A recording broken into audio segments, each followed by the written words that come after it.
Ruthless aggression.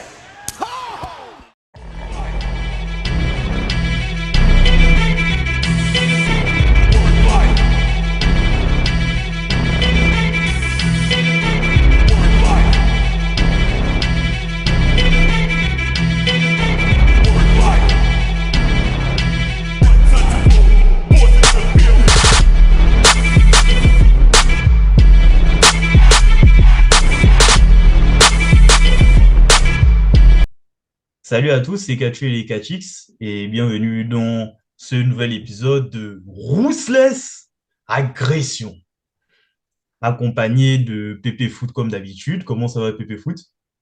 Ça va toujours. Ravi de vous revoir pour ce nouvel épisode. On avance dans notre série de la Ruthless Aggression et aujourd'hui c'est le Royal Rumble. Voilà, c'est ça. Donc le Royal Rumble de 2003, nous sommes, si je me trompe pas, nous sommes le 19 ou le 20 janvier 2003, du coup. Et du coup, c'est un Royal Rumble, voilà, qui, on va voir si ça tient ses promesses, mais on commence déjà sans plus tarder avec une vidéo package avec l'ensemble des superstars qui montrent leur motivation d'aller à WrestleMania. Tu as Chris Jericho, tu as Shawn Michaels, Booker T, Scott Steiner, Triple H, Kane, etc.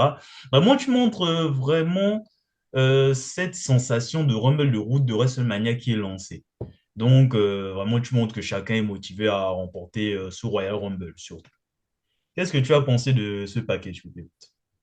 Moi, j'ai pas prêté attention plus que ça, mais c'est vrai que ça met dans le bain, quoi. Hmm. Ouais, ça montre surtout l'urgence et l'importance du Royal Rumble. Sur... Parce que c'est vrai qu'aujourd'hui, bon, on ne fait plus trop attention. Bien, en tout cas, cette urgence-là, on le remarque moins. Il y a juste des vidéos package pour dire que voilà, pour promouvoir le Rumble tranquillement. Et en dehors de trois quatre personnes, c'est vrai que le reste, c'est pas tant, il n'y a pas tant de motivation que ça, quoi. Ouais, ouais, c'est Alors que là, clair. on a de te montrer 6-7 personnes à peu près, quoi. Bah, c'est que ceux qui sont, on va dire, ceux qui jouent les premiers rôles qui vont être mis en avant. Voilà, oui, après, c'est vrai qu'il y a ce côté-là aussi. Du coup, on a le premier match, hein, le premier match pour une place de numéro 30 au Royal Rumble, il me semble, hein. Corrige-moi si je me trompe. En tout cas, C'est ça. pour participer au Royal Rumble, entre Brock Lesnar et Big Show, qui est toujours avec Paul Heyman. D'accord, bon, il s'est fait douiller le mois dernier, mais bon, ils sont toujours en affaire, hein, que je te dise. Qu'est-ce qu'on a raté, pendant les weekly parce que on a laissé une trahison on avait laissé une trahison de Paul Heyman sur le Big Show. Paul Heyman qui avait décidé finalement de aider Kurt Angle et au final Paul Heyman qui vient quand même accompagner le Big Show et d'ailleurs pas mal intervenir dans son match pour essayer de l'aider. Donc à ce moment-là, je me suis dit, oula, on a raté des trucs là. Ouais, on a visiblement raté des trucs, hein, parce que je sais pas ce qui s'est passé. Mais le match dure 5 minutes, à peu près comme à Survivor Series, et là au moins c'était bien, quoi. Le match était bien quand même, avec les Hmm. hits, Belly over the head, souplesse sur le Big Show. Il y a le Big Show qui impose sa puissance, vraiment deux gros bœufs, quoi, qui s'affrontent pour à la fin Hmm. Brock Lesnar qui remporte la victoire et qui gagne sa place dans le Royal Rumble. En note, j'ai mis 6/10. J'ai mis 6,5 parce que j'ai beaucoup aimé ce match, étonnamment. Le premier, on n'avait pas trop aimé leur premier match, mais celui-là, j'ai bien aimé, j'ai trouvé dynamique. C'était, ouais, comme tu l'as dit, deux gros buffs qui se rentrent dedans. Quelques interventions d'Eman. Il y a un moment il y a un moment où Brock Lesnar attrape Paul Heyman de l'extérieur du ring, le fait rentrer dans le ring. Il y a un petit peu d'overbooking. Et finalement, Brock Lesnar qui arrive quand même à porter son F5 sur le Big Show. C'est toujours impressionnant quand on arrive à soulever le Big Show et à le balancer. Donc, Ah j'ai oui, bien aimé le clairement. match, donc je lui mets un 6,5. Hmm. Et je me suis fait une réflexion, bon, c'est une réflexion que je me suis fait depuis le début de la grossesse agression, c'est que Brock Lesnar, on le voit gros monstre aujourd'hui, mais c'est vrai qu'à l'époque, il ne paraissait pas si impressionnant que ça, quoi. Après, je dis pas Non, qu'il n'était pas impressionnant du tout. Le mec, c'est quand même un bœuf. Mais par rapport au roster à l'époque, c'est vrai que c'est pas un truc de ouf, quoi. il était pas construit comme la bête qu'il est aujourd'hui. C'est vrai que là, entre guillemets, personne n'a peur de l'affronter. Aujourd'hui, quand voilà, quoi, dans les storylines, quand on te met dans le ring contre Brock Lesnar, c'est compliqué. Ah oui, bien évidemment. Après, moi, je parle plus de physiquement parlant, quoi. Même si, bon, après, c'est vrai que c'est un peu, même si Lesnar, c'est un Mais peu il est plus plus balèze caisse aujourd'hui. aujourd'hui, quoi. C'est vrai qu'il est plus balèze aujourd'hui que quand il était plus jeune. Ouais, c'est ça. Ensuite, on passe en backstage, hein. On a Marlena qui interviewe Chris Jericho et qui lui pose des questions en mode que voilà, Jericho, on lui a donné le choix de choisir son numéro dans le Royal Rumble et qu'il a décidé de choisir le numéro 2. Du coup, qu'est-ce qui a motivé son choix et est-ce qu'il n'a pas peur que ça coûte sa victoire dans le Royal Rumble? Et Jericho qui répond, au contraire, Terry. Il dit vraiment ça. Il Euh, dit au contraire. au- en mode le français à l'époque, c'était à la mode des US. Bon, il dit que bon, c'est normal d'avoir choisi le numéro 2 que Shawn Michaels, Vince McMahon lui a donné le choix de choisir le numéro 1 ce qui est du favoritisme. Donc, pour contrer tout ça, il choisit le numéro 2 pour confronter Michaels directement. Parce que Jericho, en fait, l'histoire, c'est que Jericho, il veut montrer à Michaels qu'il est meilleur que lui, qu'en mode tout ce que Michaels fait, lui, il les fait mieux parce que de base, c'est un fan de Shawn Michaels qui est déçu de ce qu'il est devenu puisque c'est lui qui l'a inspiré à faire du catch. Donc, il veut montrer qu'il est un meilleur Michaels que Michaels lui-même. Et qu'il y a une chose qu'il n'a pas faite, Michaels, contrairement à lui, c'est qu'il a battu The Rock et Steve Austin la même soirée pour devenir Mais- champion incontesté. Le premier de l'histoire. Du coup, et il compte récupérer son titre incontesté à WrestleMania. Et là, je me pose la question, ben, quel titre du coup? Parce que bon, il avait deux ceintures. Mais bon, je Et pinaille, je c'est- pinaille. Bah, je crois qu'à l'époque, ils l'ont pas réuni le titre dans une seule ceinture. Non, non, Jericho avait les deux ceintures avant que Oui, Triple H ne le batte à WrestleMania. oui, c'est vrai. Et bon, je pinaille, pour mot plutôt propre de Jericho. Tu vois, quand j'ai des trucs bien à dire sur Jericho, je le dis, voilà. Ah, bah quand même. Parce que toi, tu es quand même un hater de Jericho. Faut le rappeler, ça. Bon, on va pas aller jusque-là, mais voilà. Bon, j'accroche pas. Du coup, ce à quoi j'ai accroché, c'est le match suivant. Le match pour les championnats du monde par équipe, les Dudley Boys Challenger contre les champions Lance Storm et William Regal, qui ont battu Booker T et Goldust. Visiblement, le feel good moment n'aura pas duré longtemps pour eux, malheureusement. Hmm. Bon match, bon match.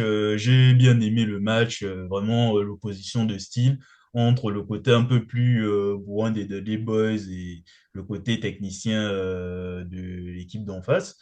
Du coup, avec une fin où il y a eu une tentative de triche, il y a il y a Devon Dudley qui prend le brass knuckles, le point américain, pour le mettre sur Regal, je crois, de mémoire, pour faire le tombé Hmm. victorieux et nouveau champion des Dudley Boys. J'ai mis 7 sur 10 au match. Ah ouais, quand même. T'as préféré ce match-là au match de Lesnar et Big Show. Oui. Moi, c'est le contraire. Moi, Voilà. c'est le contraire. J'ai bien aimé ce match. J'ai pas trouvé dégueu. Ça reste un match, je trouve, que ça reste un match correct sans être trop marquant, hein. Il est plutôt chouette. Il y a un bon rythme, de bonnes interactions. Je lui ai mis 6 moi. Ah, ok. Donc, donc là, si on se retrouve au milieu, ça fait 6,5, mais Ouais, je te c'est ça. trouve très généreux. Ouais, mais après, le match était bien, mais aussi, je pense que c'est l'engouement autour des Dudley Boys aussi qui m'a fait apprécier le match également. Ouais, ouais, Je ne sûrement. sais plus s'ils ont mis un 3D, mais j'attendais que ça en tout cas. Je ne sais pas s'ils l'ont mis à la fin, parce qu'il y avait Chief Morley, l'assistant Ouais, d'Eric Bischoff, qui a essayé d'intervenir aussi pour les heals, mais ça n'a pas fonctionné. Du coup, ouais, c'est ça ouais. qui a permis aux Deadys de tricher. Ensuite, qu'est-ce qu'on a? Ah, on a je ne sais pas si ça passe à ce moment-là. Ah si, ça passe à ce moment-là. On a une vignette, une vidéo package en mode enquête impossible, esprit criminel, ce que vous voulez. Voilà, en mode que quelqu'un, ah, je vois à ta tête que tu souffles un peu intérieurement. Du coup, il s'agit, il s'agit en fait d'un reportage pour dire que voilà, il y a un mec dangereux qui va sortir de prison pour faire le catch et c'est Nathan Jones. Du coup, des commentaires? Qui est cet homme? Qui est cet homme? En fait, je me dis, il y a tellement de catcheurs qui ont été vendus, mais je crois qu'il y en a plein qui ont été vendus des fous furieux qui vont arriver. Et puis au final, je ne vois même pas c'est qui. Est-ce qu'il a joué un autre. Est-ce qu'il a eu une autre gimmick à un moment ou Bon, comment ça, tu tu ne le vois? connais pas? C'est quand même une star, Nathan Jones. Quand même. Quand même. Il a joué dans Astérix et Obélix aux Jeux Olympiques. C'est quelqu'un, Nathan Jones. Attends, ils ont quand même mis un vidéo package de lui au Royal Rumble, hein, c'est pas rien. Ouais.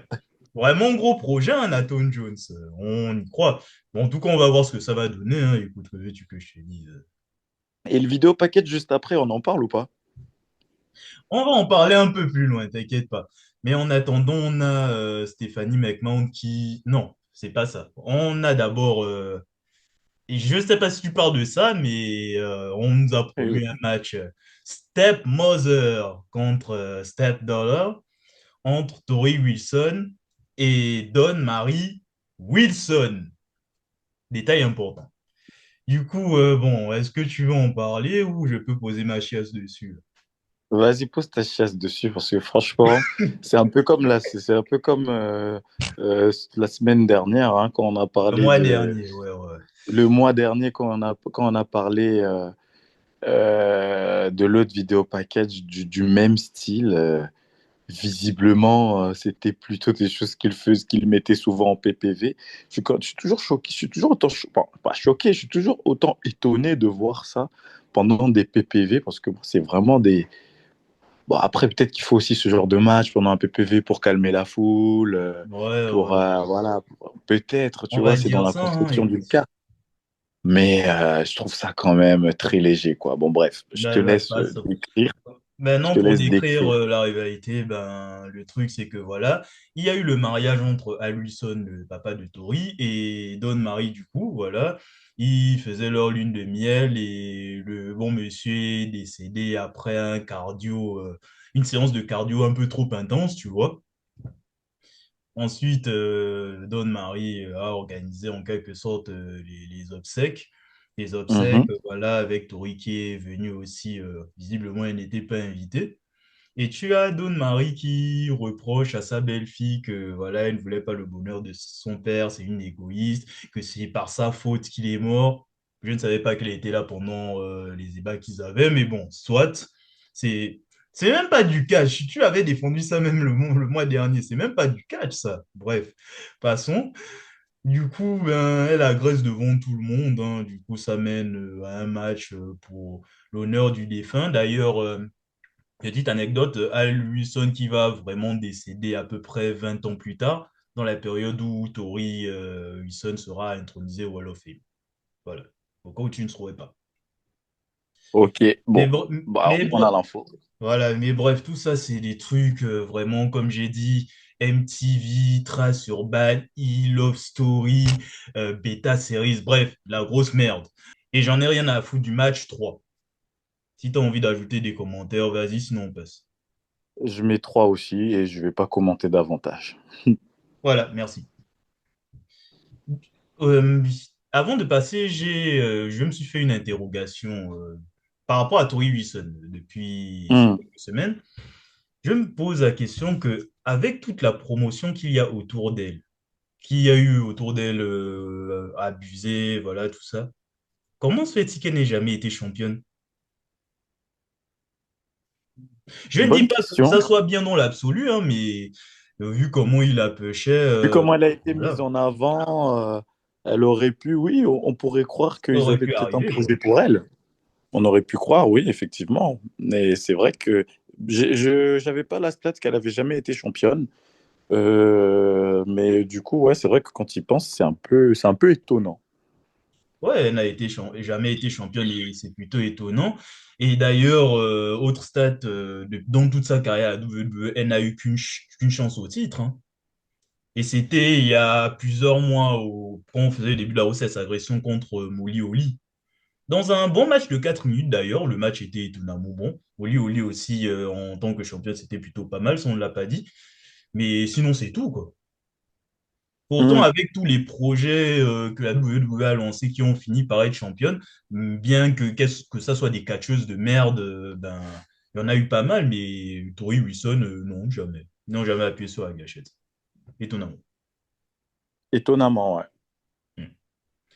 Bref, ensuite, qu'est-ce qu'on a? On a vraiment le rayon de soleil, la meilleure générale manager, une des meilleures générales managers de SmackDown, Stephanie McMahon, qui se balade dans les couloirs et qui croise Eric Bischoff, qui est en train de discuter avec Randy Orton, sûrement pour négocier un contrat. Et tu as Stephanie qui les interrompt en mode que ah, Randy, t'as l'air en forme, là, ton épaule, ça va mieux, etc. Et Bischoff met Orton de côté en mode que tu peux y aller, on va discuter plus tard. Mais il n'est pas à SmackDown de base, on dit Stéphanie Son, là, dérange pas plus que ça, je sais pas. Bon. Sinon, Stéphanie, elle est en train de frimer auprès d'Eric Bischoff en mode que, bon, ben, il est temps pour nous de se dire au revoir, hein. C'était amusant les moments qu'on a passés, puisque dans 30 jours, il y a Vince qui va te virer, hein, écoute.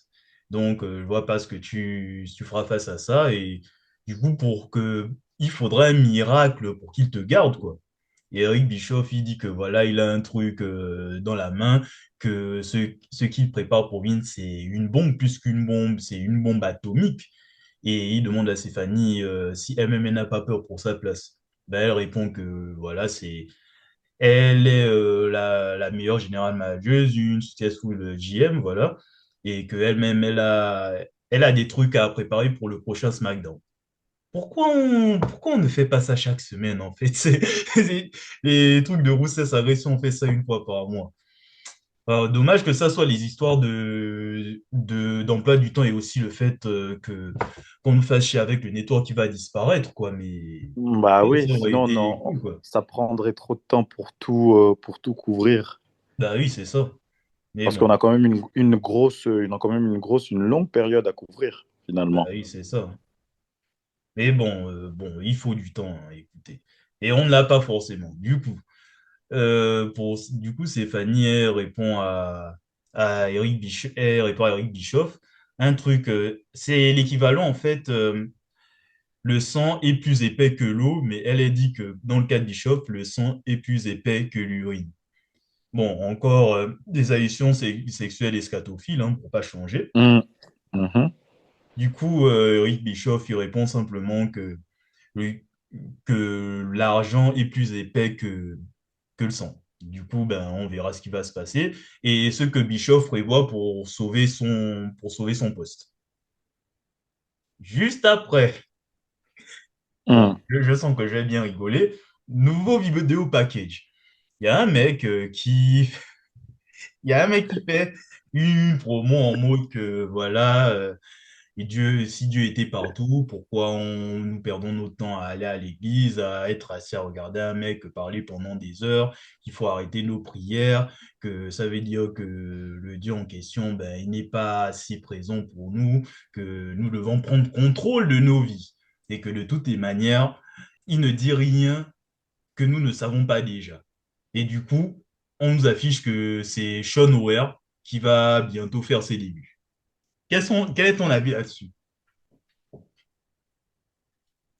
Mon avis, c'est que je savais pas qu'il y avait vraiment un si grand nombre de randoms qui ont été teasés pendant des gros PPV. Franchement, c'est incroyable. Des gens dont on n'a jamais entendu parler, que l'histoire ne Waouh! retiendra pas le nom et qui, je ne sais même pas si finalement ils vont vraiment finir par apparaître à la télé, ces gens-là. Oh, Donc, putain. Donc, bon, si tu sais qui est cet homme, tu peux nous en dire un peu plus. Sinon, moi, je vais juste dire random numéro 863. Ah oui, ah oui, j'ai grave pensé à toi quand ces vidéos sont passées, clairement. Mais bon, j'en sais pas plus que toi, hein. Écoute, bon, Nathan Jones, bon, on aura le temps d'en reparler, mais Sean Ware, on n'en parlera pas du tout, donc je préfère te spoiler. En fait, Sean Ware, c'est en fait le Carrion Cross de l'époque. Voilà. Ouais, pour résumer, le Carrion Cross de l'époque en mode que voilà, c'est en fait voilà le Devil's Advocate, le mec qui vient te faire un peu te dire en mode que voilà, tu es une mauvaise personne au fond de toi, tu as un fond de toi qui est ouvert et tout comme ça. Ça n'arrivera jamais. Et il sera il va juste être là en tant que valet d'un vieux mec, hein. Bon, dont on va parler, on aura le temps de parler de toute manière. Et il ne fera rien de concret dans sa carrière, quoi. Voilà. Bon, bah, je suis pas étonné parce que Du coup, tu je as n'ai jamais raison, un entendu random parler. numéro 64, hein. Soit Moi, franchement, pas j'ai jamais intéressant. entendu parler de ce gars et donc, bon, pas étonné qu'il ait finalement fini par rien faire à la WWE. Mais à Skip, selon les historiens du catch, c'était un carillon cross, mais en mieux. Bon, pour ça, on ne le verra pas de nos propres yeux, de toute façon. Non.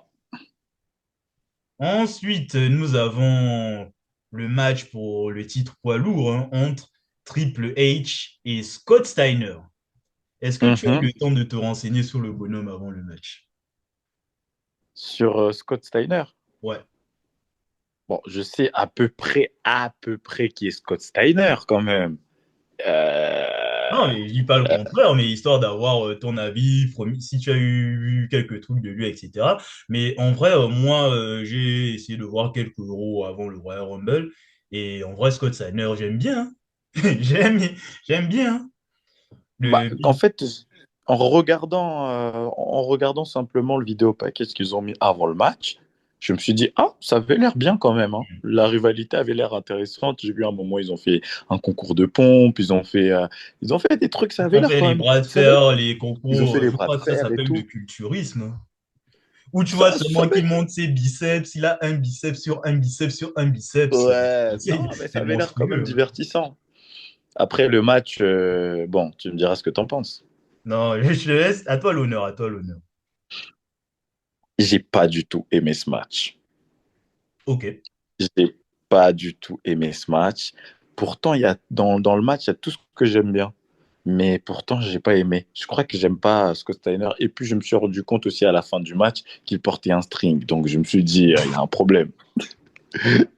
Pourquoi un grand bonhomme comme lui, un mec aussi balèze que lui, avec des muscles comme il a, une tête impressionnante, pourquoi il porte un string en dessous de son collant? Tellement le, Pourquoi? dé... tellement le détail que le mec est le seul à avoir vu, quoi. Waouh! Pourquoi il porte un string en dessous de son collant? Je vous- Je sais pas! Franchement, remettez le match, re-regardez. Pour ceux qui nous Oh écoutent, putain. regardez bien. Vous verrez que Scott Steiner porte un string. Oh putain, je vois maintenant avoir cette image-là à chaque fois que je vois Et Scott comment Steiner. vous Ouh voulez là que je là. le prenne au sérieux? Bon, à part ça, bon, le match n'était pas dégueu, mais j'ai pas aimé. Honnêtement, je l'ai trouvé lent. Et puis, comme les matchs de Triple H sont toujours longs, je sais pas pourquoi ils sont toujours longs ces matchs. Parce que c'est Et Triple H. ouais, ces matchs sont toujours très longs. Un match comme ça, justement, j'aurais préféré que ça soit un peu comme le match contre le Big Show, entre le Big Show et Brock Lesnar, c'est-à-dire deux gros buffs qui se rentrent dedans, un match de 10 minutes où il y a beaucoup d'action et ça se termine rapidement. Là, je trouvais que c'était trop long pour rien et en plus pour avoir un final un peu merdique. Et toi, qu'est-ce que t'en as pensé? Je suis d'accord avec toi, hein, clairement, hein. Moi non plus, j'ai, j'ai pas aimé le match. Pourtant, le début, ça promettait quelque chose de cool, mais l'action, c'était pas spécialement intéressant, c'était aussi long, quoi. Les matchs du H, vraiment, il n'a pas fallu attendre les années 2010 pour avoir des matchs longs et chiants, quoi. Et même la fin de match, bon, la fin, j'avais un peu aimé, genre Triple H qui se fait un peu casser la gueule, qui est en sang, etc. Mais bon, c'était trop long pour ce que c'était, en fait. Tout ça pour finir sur une disqualification. Et Steiner qui bousille le H, qui fait son Steiner et Climber là. Bon, ça c'était cool par contre, mais sinon, ouais, c'était pas ouf, hein.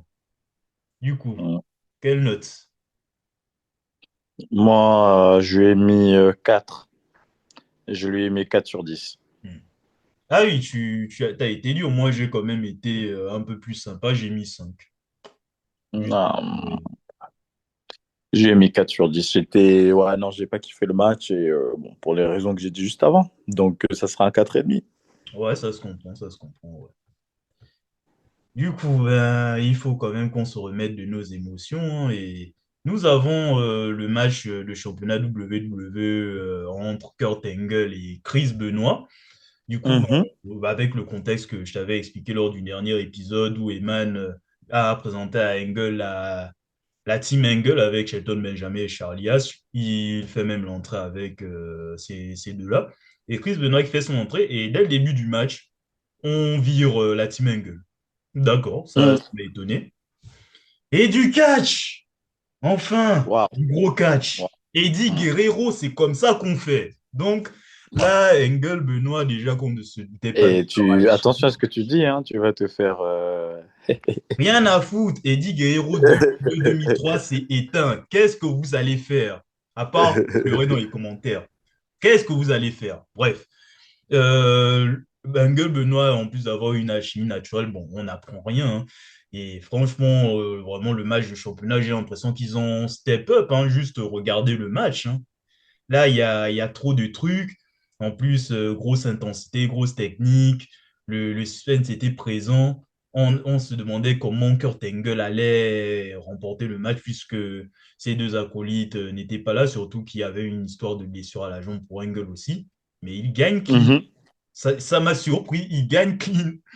Et en plus, par soumission, Angle qui a duré 3 heures, j'étais là en mode que, waouh. En plus, pendant le match, j'étais même pour Chris Benoit, quoi. Là, j'étais à fond. Là, la soumission, c'était long. J'avais l'impression de souffrir avec lui, en fait. Jusqu'à ce que Kurt Mhm. Angle se couche pour bien le bloquer en mode il n'avance plus. Et Benoît, il n'avait pas d'autre choix que de taper. Vraiment, bravo, les gars, hein. Non, franchement, c'est. Ouais, t'as un peu tout dit, hein. C'est un très, très bon match. Un match. Là, c'est ça, voilà. Tu vois, je te reprends sur ce que tu as dit. Eddie Guerrero, c'est comme ça qu'on catch. OK? Et puis, j'ai des choses à dire sur lui dans la vidéo qu'on prépare après. Aïe, Mais aïe, aïe. ça, c'est pour une autre histoire.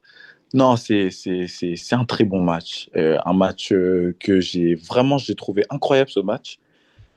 Pourtant, je sais hein, de quoi sont capables ces deux-là, mais ils m'ont quand même choqué. Bon, il n'y a rien de plus que je peux rajouter à part que excellent match. Moi, je lui ai mis 9 sur 10. Pareil. Non, ça mérite, hein, vraiment, ça mérite. En plus, Chris Benoit qui reçoit une standing ovation à la fin, en mode que, gars, c'est pas Hmm. grave, t'auras ta chance un jour, quoi. Ouais, ouais. Et puis, on sait qu'il aura sa chance un jour. Ah oui, clairement, clairement. On aura peut-être l'occasion d'en parler. Mais sinon, on passe, bon, on redescend un peu, hein. On a un segment backstage avec Rob Van Dam qui se prépare et Chuakin qui s'amène pour lui dire en gros que, bon, RVD, c'est bien beau. On est en équipe, tout ça, mais tu m'as aidé, je t'ai aidé dans plusieurs occasions. Mais sache que le Royal Rumble, c'est chacun pour soi. Il y a 2 ans, j'ai éliminé 11 personnes, ou 10, je sais plus. Non, 11. Parce qu'au Manes, on a sorti 12 des années après. Ouais, c'est ça. 11 le record. Et j'étais à 2 doigts de remporter le Royal Rumble en 2001. Donc, je ne voulais pas rater ma chance cette année. Et Ron Vaudin m'a dit, OK, mec, il n'y a pas de souci. On est une équipe, certes, mais dans le Royal Rumble, je te ferai passer par-dessus la troisième corde. Et, et tu entendras comme gagnant du Rumble Rob Van Dam. Voilà. Fin du segment avant d'enchaîner sur le Royal Rumble. Allez, l'événement principal qu'on attendait tous, le Royal Rumble, et du coup, avec qui va lancer cette route de WrestleMania. J'en ai profité pour prendre quelques notes. Bon, tu en profiteras pour donner les tiennes si l'occasion se présente. Du coup, Hmm. on a Shawn Michaels, du coup, qui fait son entrée en un, hein, en soi, voilà, on sait. Et Chris Jericho qui arrive en 2. Sauf que là, c'est dans l'entrée de Jericho, c'est Christian qui s'est cosplayé en Jericho. Moi, j'étais en mode que, mais attends, ils sont toujours associés tous les deux. Ça m'a un peu étonné, mais ok, d'accord. T'as Jericho qui attaque Shawn Michaels par derrière, qui l'agresse complètement, qui lui donne des coups de chaise et l'élimine, du coup, directement. Donc, Shawn Michaels, il a dû être sur le ring pendant genre 1 minute et quelques. Et c'est à ce moment-là que ma hit sur Jericho a commencé. Là, j'avais la haine déjà. Donc, ça part bien, là. Ensuite, nous avons Christopher Nowinski, qui, je te dis, Mon préf, mon catcheur préféré de tous les temps, c'est Chris ça. Nowinski, que j'adore. C'est ça qui fera d'ailleurs le dernier pay-per-view de sa carrière, hein, littéralement. Je te dirai pourquoi avec les prochains noms. Tu as Rey Mysterio qui arrive en 4, Edge qui arrive en 5. Ça m'étonne qu'il soit revenu avec sa musique lorsqu'il était en équipe avec Christian. C'est dommage. Parce que sa musique qu'on a connue, ben, c'était bien, quoi. Mais bon. Ouais, c'était pas mal, ouais. Bon, c'est dommage. Du coup, tu as Edge et Rey Mysterio qui sont de chaque côté des coins de ring et qui essayent de faire un drop kick en stéréo sur Christopher Nowinski, sauf que ça loupe. Donc, il y en a un qui tombe littéralement sur sa tête, en fait. Donc, ça a provoqué du coup des commotions cérébrales chez le mec qui, Ah, qui ont mené à la fin de sa carrière, en fait. Il a arrêté sa carrière quelques semaines plus tard. sur un dropkick raté. Ouais, Incroyable. ouais, mais l'autre est tombé littéralement, tout son poids est tombé sur sa tête aussi, donc normal, il aurait pu avoir pire. Et sinon, petite anecdote, ce mec, après le catch, ben, il a fait des études sur les commotions cérébrales, du coup, Ah, qui ont servi pour la WWE plus tard. bon. Bah écoute, au moins, il aura apporté sa petite pierre à l'édifice. C'est ça. Ensuite, nous avons Christian, Chavo Guerrero, Tajiri, Bill Demotte. Bill Demotte, d'accord. Le mec, il a catché à la WWE. Je n'étais pas au courant. OK. Donc, ils n'ont pas juste pris en tant que coach. D'accord. Tu as Tommy Dreamer qui s'amène, voilà, avec les armes ECW style, voilà. J'ai beaucoup aimé d'ailleurs ce moment. Je trouvais que c'était un peu rafraîchissant pour un Royal Rumble. Ouais. Qu'il entre un peu des armes, des kendo sticks. Je crois il a rentré aussi à un moment une poubelle. Il s'en est servi et tout. Donc j'ai bien aimé ce moment. Ouais. Oh, c'était pas mal, hein. Dommage que ça se soit arrêté direct quand il s'est fait éliminer. Et d'ailleurs, il a donné un beau coup de kendo stick littéralement au visage de Jericho. C'est pour ça qu'il saignait un peu Il au est niveau de ensemble. l'arcade, quoi. Ensuite, B2, celui qui va rester le moins de temps. Et dans les commentaires, on dit que son association avec Sina est finie. Mais bon, ça a arrêté d'être aussi rapide, là. On a compris que les jeunes étaient forts et avaient du potentiel, là. On a compris, en fait. Du coup, Sina n'a plus besoin de lui. Là, on n'attend plus que Orton pour décoller, hein, écoute. Ensuite, ben, on a Rob Van Dam qui arrive. En numéro 13, Jobber Hardy version 1, hein, écoute. Il était sa moutarde et il a d'ailleurs failli se casser la gueule pendant son entrée. Pendant son entrée. C'était dit pour taper sa pause. Il était avec l'autre mignon, là, j'ai plus son nom. Et on veut nous faire croire qu'il est meilleur que Jeff Hardy. Mais bon, écoute, hein, Je sais pas qui a essayé de te faire croire ça, mais il est fou. clairement. Ensuite, on a Eddie Guerrero qui n'a plus le mulet, hein. Bon, Sina l'a bien coiffé visiblement. Et de toute manière, Eddie Guerrero, bon, on en parlera un peu, bon, du moins de PP Foot. On parlera avec moi dans une vidéo qui est déjà sortie au moment où cette vidéo sort. Ensuite, on a Jeff Hardy qui confronte directement Matt Hardy, hein, voilà. Jeff Hardy, peinture au visage, voilà. Il fracasse un peu son frère, Twist of Fate, soit tombe bombe sur Matt Hardy et son mignon, voilà. Ils étaient déjà en rivalité à cette période-là. En rivalité, je sais pas, mais je pense que c'était juste pour une confrontation où il a dû se passer un truc qu'on ne sait pas, hein. Donc voilà. Ouais, parce que j'ai senti beaucoup d'animosité entre eux deux sur le moment. Je me suis dit, ah bon, il y avait déjà un peu des tensions dans l'air. C'est un Hmm. peu tôt, non? Bon, il y a dû Ouais, avoir peut-être un segment où ils ont dû se prendre la tête. ouais, peut-être.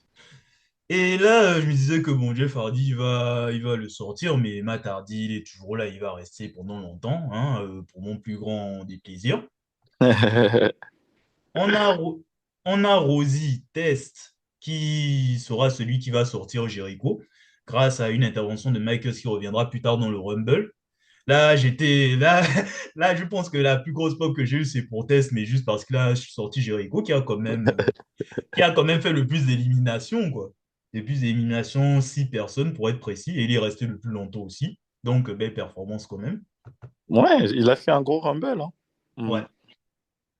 Donc, s'il voulait faire son show de Michael, c'était mission presque accomplie parce que, bon, personne, il ne sera jamais mieux que Shawn Michaels. Voilà.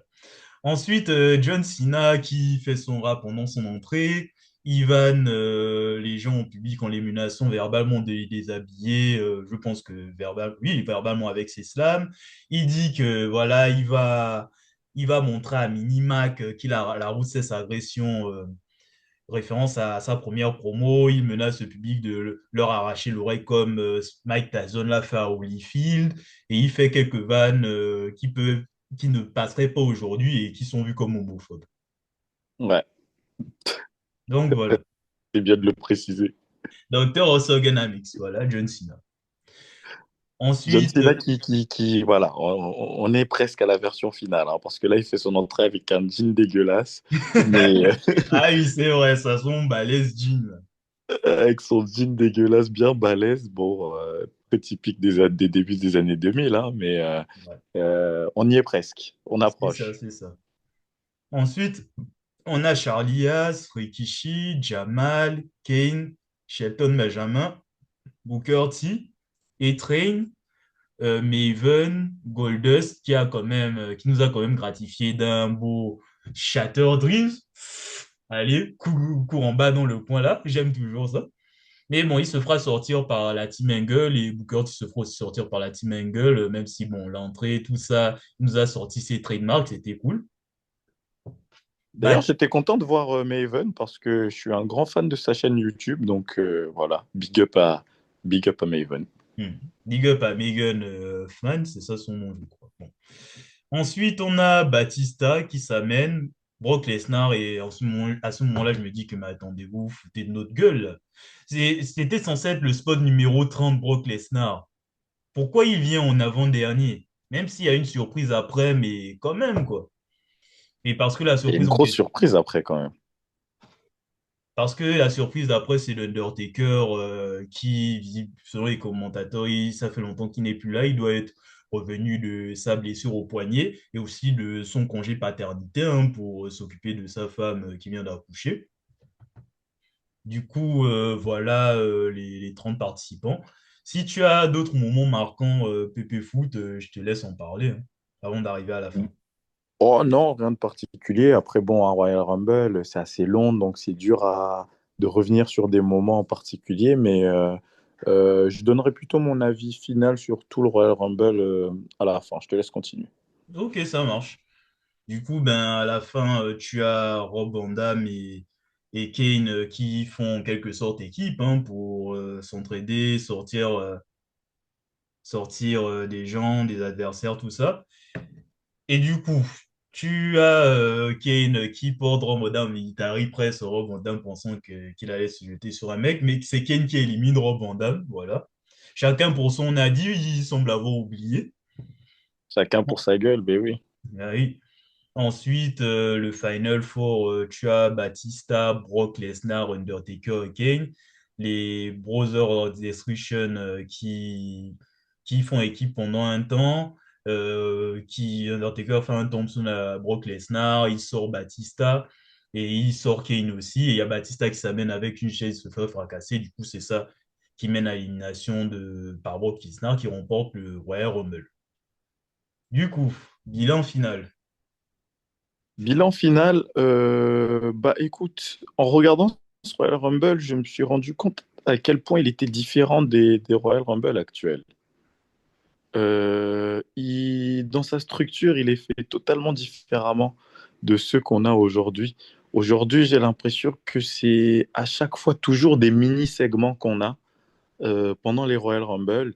Bon, il y a aussi énormément de surprises. Là, il y en a beaucoup moins, hein. Enfin, après, peut-être que je suis pas connecté à ce qui se passait à l'époque, mais j'ai pas l'impression qu'il y a des grosses surprises, des débuts ou bon, il y a un retour de l'Undertaker, mais Ben, c'est tout, sinon, il n'y a hein, pas quoi. voilà, il y a pas des catcheurs qui font leur début ou des catcheurs qui font leur gros retour. Euh, j'ai trouvé aussi que sur Royal Rumble était, enfin, par rapport à une fois de plus, je compare à ceux qu'on a récemment, beaucoup plus lisible, beaucoup plus fluide que ceux qu'on a aujourd'hui.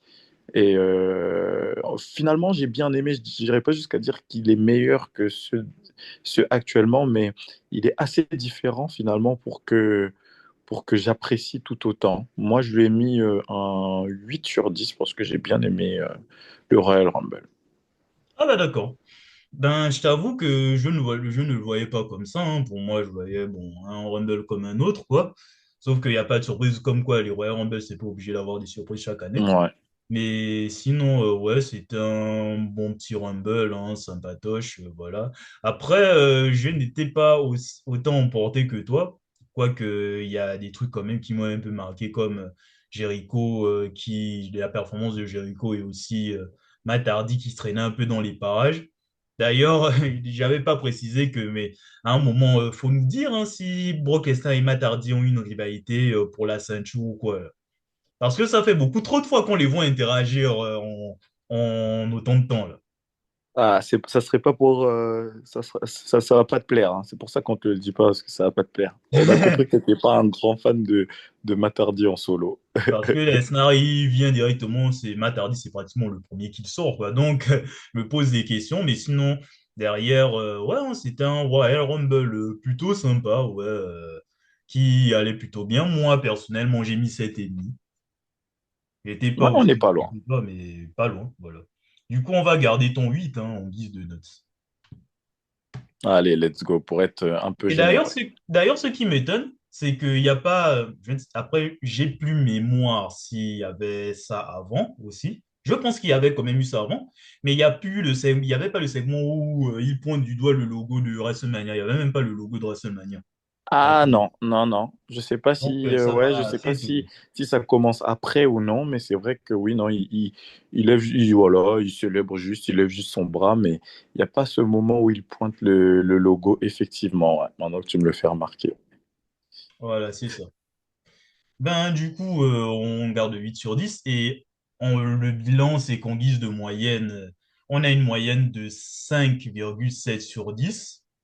Bon, après, ça pique un peu, mais c'est pas très étonnant après, parce que ce qu'on retiendra principalement, c'est les deux derniers matchs, quoi. Les deux derniers matchs, Hmm. le championnat de WWE, le Royal Rumble. Sinon, le reste, globalement, c'était sympa, mais ça aussi, ça a été englouti derrière par des matchs pas ouf, quoi. Donc, Effectivement, c'est vrai qu'il fait moins gros PPV comme on le ressent aujourd'hui sur les Royal Rumble. C'est limite comme un WrestleMania aujourd'hui. Bon, un cran en dessous, mais voilà, on en parle. Il nous prépare des visites, il nous prépare des surprises, il nous prépare il y a que des gros matchs, plus le Royal Rumble match. Alors que là, c'est vrai que c'était on va dire, un PPV plutôt basique avec un Royal Rumble à la fin, ouais, c'est ça. qui C'est ça, était lui aussi plutôt basique. c'est ça. Donc, voilà Donc un bon, peu. Globalement, ce qu'on pense du Rumble, c'était assez moyen, globalement, hein, pour lancer la route hum, de Mania. c'était pas un gros Royal Rumble, même si c'est vrai que j'ai pas passé un mauvais moment devant. Je suis toujours un petit peu étonné, c'est vrai qu'on fait, quand on fait la moyenne, de nous rendre compte à quel point on est dur. Mais C'est c'est vrai vrai, que c'est vrai. j'ai pas passé un mauvais moment devant. Mais il y a toujours deux, trois matchs qui viennent gâcher un peu la fête. Quand on a le match Tory Wilson et puis le match de Triple H aussi que j'ai pas trop aimé. Bah, à part ça, On retiendra quoi? On retiendra le match de Kurt Angle et on retiendra le Royal Rumble. Voilà, c'est ça. Bah après, bon, on peut parler des moyennes, mais après, pour nous, l'essentiel, c'est de passer un bon moment globalement devant le show, quoi. Au moins Hmm. finir, on se dit que voilà, on a passé des moments sympas, même si il y a des défauts, après tout ne peut pas être parfait, hein. Ouais, ouais, ouais, tout à fait. Du coup, les K2 et les K-Chicks, c'est à vous de jouer, hein. Nous, on a fini la review, donc dites-nous ce que vous avez pensé aussi du Royal Rumble et de nos analyses objectives aussi. Et nous dire si vous avez déjà vu le show de votre côté. Nous, la prochaine étape, c'est No Way Out. No Way Out 2003. Ensuite, WrestleMania pour clôturer la saison. Donc, abonnez-vous pour être au courant des différentes vidéos qui vont sortir. Likez également, histoire que d'autres personnes en profitent et partagez également. Et on se retrouve pour une prochaine vidéo qui sortira un jour. À bon attendeur, salut!